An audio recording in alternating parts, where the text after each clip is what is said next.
क्या संयुक्त राष्ट्र के मंच पर भारत को मिली ऐतिहासिक कूटनीतिक जीत ने बांग्लादेश सीमा की पूरी तस्वीर को हमेशा के लिए बदल दिया है?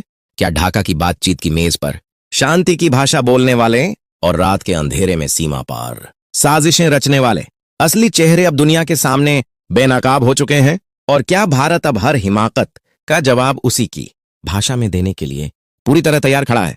यह सवाल महज बयानबाजी नहीं है, ये वो सच्चाई है जो आज सरहद के हर कोने से चीख चीख कर सामने आ रही है। संयुक्त राष्ट्र में भारत के पक्ष में फैसला आने के बाद से बांग्लादेश बॉर्डर पर हालात बिल्कुल बदल चुके हैं। जहां पहले भारत को बातचीत की टेबल पर सफाई देनी पड़ती थी, आज वही भारत सवाल पूछ रहा है और दूसरों को कटघरे में खड़ा कर रहा है।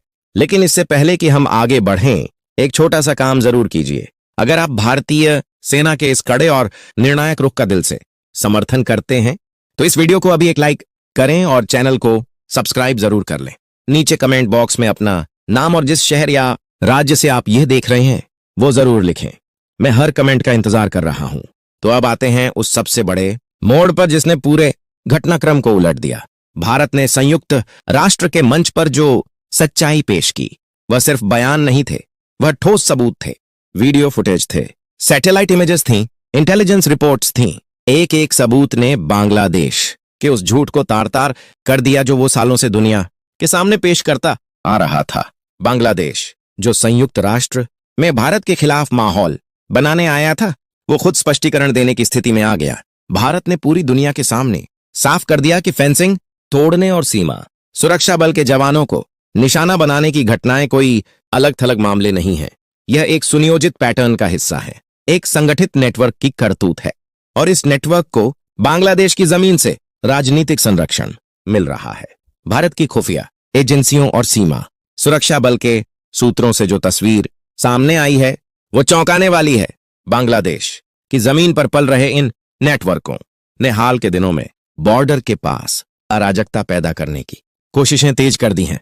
ये सब खुलेआम वर्दी पहनकर नहीं हो रहा, ये हो रहा है लोकल राजनीतिक संरक्षण के दम पर, माफिया नेटवर्क के जरिए, तस्करी गिरोहों की मदद से। गहरी रात, घना कोहरा, कम विजिबिलिटी और छोटी छोटी टोलियों में फेंसिंग के करीब पहुंचने की कोशिश। कहीं फेंसिंग काटने की जुगत लगाई जाती है तो कहीं नदी और नहर के रास्ते अस्थायी राफ्ट के जरिए बॉर्डर क्रॉस करने की साजिश। और कल रात एक नहीं, दो नहीं, बल्कि 7 अलग अलग जगहों से एक साथ घुसपैठ की कोशिश की गई। दलदली क्षेत्रों को निशाना बनाया गया, नदियों से जुड़े ऐसे इलाकों को चुना गया जहां फेंसिंग लगाना मुश्किल होता है। यह कोई इत्तेफाक नहीं था, यह सोची समझी रणनीति थी। लेकिन भारत के जवान भी इस रात सोए नहीं थे। सीमा के एक संवेदनशील सेक्टर में आधी रात के बाद अलर्ट बढ़ा। इलेक्ट्रॉनिक सर्विलांस और नाइट विजन डिवाइसेस ने हलचल दर्ज की। जवान तुरंत हरकत में आए और उन्होंने साफ देखा कि बांग्लादेश की तरफ से संदिग्ध लोग अस्थायी राफ्ट के जरिए नदी पार करके भारत में घुसने की कोशिश कर रहे हैं। एक सेकंड भी बर्बाद नहीं किया गया। चेतावनी दी गई और फिर जवाबी कार्यवाही। कई घुसपैठियों को मौके पर ही खदेड़ दिया गया, कुछ को पकड़ लिया गया। इस्तेमाल की जा रही राफ्ट समेत पूरा नेटवर्क सीमा सुरक्षा बल के कब्जे में आ गया। और यह सिर्फ एक घटना नहीं थी। जब ऊपर से रास्ते बंद होने लगे तो यह नेटवर्क जमीन के नीचे उतर गया। सूचना मिल रही थी कि बांग्लादेश की तरफ से फेंसिंग के नीचे सुरंगें खोदकर भारत में अवैध रास्ता तैयार किया जा रहा है। नकली नोट, ड्रग्स और घुसपैठिए इन सुरंगों के रास्ते भारत में धकेले जाने की योजना थी। भारत की खुफिया एजेंसियों और सीमा सुरक्षा बल ने मिलकर एक सटीक ऑपरेशन चलाया और जब जांच हुई तो सच्चाई सामने आई जो रोंगटे खड़े कर देने वाली थी। सीमा पार कई जगहों पर जमीन के भीतर से सुरंगें निकलती पाई गईं जो सीधे भारत की तरफ खुलती थीं। ये कोई जल्दबाजी में बनाई गई कच्ची सुरंगें नहीं थीं। अंदर लकड़ी के सपोर्ट लगाए गए थे, वेंटिलेशन का इंतजाम था, रोशनी के लिए भी व्यवस्था की गई थी। यह बता रहा था कि यह काम सालों की योजना के तहत किया गया था। भारत ने इन सभी सुरंगों को चिन्हित किया, फॉरेंसिक सैंपल इकट्ठे किए और फिर सभी सुरंगों को ध्वस्त कर दिया। एक एक रास्ता बंद। यही वो बिंदु है जहां पूरा मामला और भी गहरा हो जाता है। बांग्लादेश आधिकारिक तौर पर भारत के सामने बातचीत का हाथ बढ़ा रहा है। ढाका की तरफ से प्रस्ताव आया है कि दिल्ली में उच्च स्तरीय बैठक हो, सीमा विवाद और तस्करी के मुद्दों पर टेबल पर बात हो, शांति और सहयोग की भाषा बोली जा रही है। लेकिन उसी रात जब यह प्रस्ताव आ रहा था, बांग्लादेश की जमीन से 7 जगहों पर घुसपैठ की कोशिश हो रही थी। यही है बांग्लादेश का दोहरा चेहरा। एक चेहरा जो दिल्ली में मीटिंग की बात करता है, दूसरा चेहरा जो आधी रात को फेंसिंग तोड़ने और सुरंग खोदने में लगा रहता है। भारत के सुरक्षा हलकों ने साफ कह दिया है कि यह दोहरी भूमिका सबसे खतरनाक है और इसे अब बर्दाश्त नहीं किया जाएगा। भारत ने संयुक्त राष्ट्र में जो बात कही थी वो आज और भी सच साबित हो रही है। समस्या सिर्फ सीमा रेखा की नहीं है, समस्या नियत की है। भारत सरकार ने अब स्पष्ट कर दिया है, बातचीत के दरवाजे बंद नहीं हैं, लेकिन सुरक्षा पर कोई नरमी नहीं आएगी। दिल्ली में होने वाली संभावित मीटिंग के एजेंडे में सबसे ऊपर एक ही मुद्दा है, अवैध घुसपैठ और तस्करी नेटवर्क। भारत इस बार फिर ठोस सबूत लेकर बैठक में जाएगा। नाइट विजन फुटेज, सुरंगों के लोकेशन डेटा, पकड़े गए घुसपैठियों के बयान, हर सबूत के साथ भारत यह दिखाएगा कि अब चीजें अंदाजे पर नहीं बल्कि साक्ष्यों पर चलेंगी। और भारत की मांग बिल्कुल साफ है, केवल प्रेस स्टेटमेंट नहीं चाहिए, राजनीतिक बयान नहीं चाहिए। बांग्लादेश को अपनी जमीन पर पल रहे इन नेटवर्कों के खिलाफ ठोस कार्यवाही करनी होगी। किन लोगों को पकड़ा, किस सिंडिकेट पर लगाम लगाई और घुसपैठ के गिरोहों के खिलाफ क्या कदम उठाए, इन सवालों का जवाब अब जरूरी होगा। वादों और आश्वासनों का दौर खत्म हो चुका है, अब वेरीफाई करने का समय आ गया है। और अब आते हैं उस सबसे बड़े मोड़ पर जिसने पूरे के पूरे परिदृश्य को बदल दिया।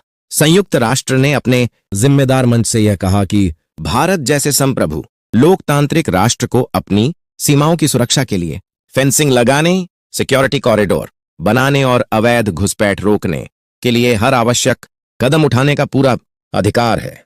इसमें जरूरत पड़ने पर सैन्य कार्यवाही भी शामिल है। जैसे ही यह बयान आया, मानो भूचाल आ गया। जो फेंसिंग पहले विवादों में घिरी थी, जिस पर बार बार आपत्तियां उठाई जाती थीं, आज उसी फेंसिंग को संयुक्त राष्ट्र की नैतिक स्वीकृति जैसी पीठ मिल गई। भारत को साफ संदेश मिल गया कि वो अपनी सुरक्षा के लिए जो भी जरूरी हो कर सकता है। इतना ही नहीं, संयुक्त राष्ट्र के भीतर बांग्लादेश की सीमा नीति और अवैध घुसपैठ पर ढिलाई को लेकर औपचारिक प्रस्ताव पर चर्चा शुरू हो गई। कई देशों ने इस प्रस्ताव का समर्थन किया और सबसे बड़ा झटका तब आया जब संकेत दिए गए कि अगर बांग्लादेश का रवैया नहीं बदला तो उसके खिलाफ आर्थिक, राजनीतिक और कूटनीतिक प्रतिबंधों पर विचार किया जाएगा। यह सुनते ही ढाका हिल गया। संयुक्त राष्ट्र में जीत के बाद भारत ने अपनी रणनीति का अगला चरण शुरू कर दिया है। और यह रणनीति सिर्फ रक्षात्मक नहीं है, यह एक चौतरफा घेराबंदी है। सीमा सुरक्षा बल ने पूर्वी सीमा पर थर्मल इमेजिंग कैमरे और जमीन के भीतर की हलचल भांपने वाले विशेष सिस्मिक सेंसर तैनात कर दिए हैं। ये सेंसर इतने शक्तिशाली हैं कि अगर सीमा पार 5 फीट नीचे भी सुरंग खोदने की हल्की सी कोशिश होगी तो भारत के कंट्रोल रूम में तुरंत अलार्म बज जाएगा। नदी वाले इलाकों में जहां फेंसिंग लगाना संभव नहीं था, वहां अब विशेष बख्तरबंद फ्लोटिंग पोस्ट्स तैनात की गई हैं। रात के घने कोहरे में भी काम करने वाले रडार और सोनार सिस्टम से लैस ये तैरती चौकियां पानी के नीचे से आने वाले खतरे को भी भांप लेंगी। मार्शल और दलदली इलाकों में ऑल टेरेन व्हीकल्स दिए गए हैं जो कीचड़ और पानी दोनों में तेज रफ्तार से चल सकते हैं। स्पीड बोट्स की संख्या 3 गुना कर दी गई है और जवानों को साफ निर्देश दिए गए हैं, रात के अंधेरे में चेतावनी के बाद भी अगर कोई सीमा पार करने की कोशिश करे तो उन्हें किसी उच्च आदेश का इंतजार नहीं करना है, वे मौके पर ही निर्णायक कार्यवाही कर सकते हैं। इस खुली छूट ने जवानों में नया जोश भर दिया है। इस पूरे घटनाक्रम का एक और पहलू है जिसे नजरअंदाज नहीं किया जा सकता। पाकिस्तान और चीन की खुफिया एजेंसियां लंबे समय से बांग्लादेश की जमीन का इस्तेमाल भारत के पूर्वोत्तर राज्यों में अशांति फैलाने, नकली नोटों की सप्लाई करने और हथियारों की तस्करी के लिए कर रही थीं। बांग्लादेश उनके लिए एक सुविधाजनक लॉन्च पैड था, लेकिन अब यह लॉन्च पैड निशाने पर है। भारत की खुफिया एजेंसियां सिर्फ बॉर्डर लाइन तक सीमित नहीं है, बांग्लादेश के भीतर काम कर रहे संपर्कों का डेटा इकट्ठा हो रहा है।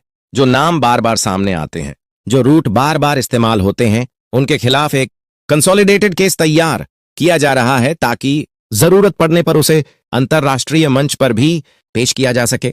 संयुक्त राष्ट्र में मिले समर्थन ने देश के भीतर भी एक बड़ा बदलाव लाया है। सीमावर्ती राज्यों की डेमोग्राफी में जो बदलाव पिछले दशकों में आया था, उसने वहां के संसाधनों पर भारी दबाव बना दिया था।